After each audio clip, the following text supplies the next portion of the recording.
ખાનગી હવામાન એજન્સીએ સ્કાયમેટ અનુસાર જે વાત કરી છે મુજબ આગામી 24 કલાક બાદ દરેક જગ્યાએ 2 થી 3 ડિગ્રી સેલ્સિયસ તાપમાનમાં ઘટાડો નોંધાઈ શકે તેમ છે.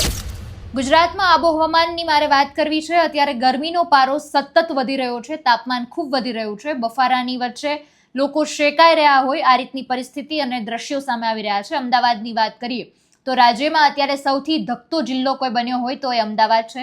45 ડિગ્રીને પાર પહોંચી ગયો હતો. સુરેન્દ્રનગરમાં મંગળવારે પારો 45 ડિગ્રીને પાર પહોંચી ગયો.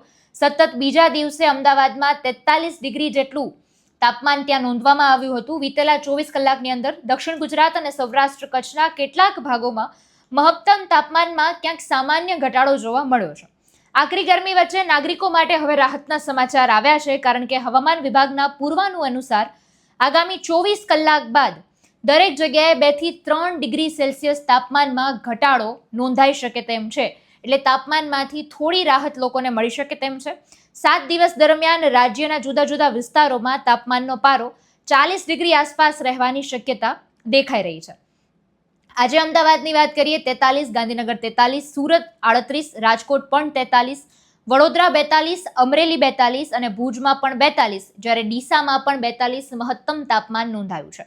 અન્ય રાજ્યોની વાત કરીએ ઉત્તર પ્રદેશ, પંજાબ, હરિયાણા, રાજસ્થાન, મધ્યપ્રદેશ અને મહારાષ્ટ્રના 22 શહેરોમાં પણ 45 ડિગ્રીને પાર તાપમાન હતું.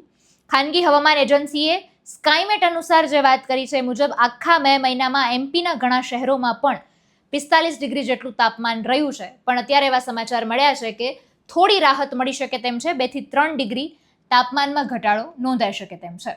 નમસ્કાર.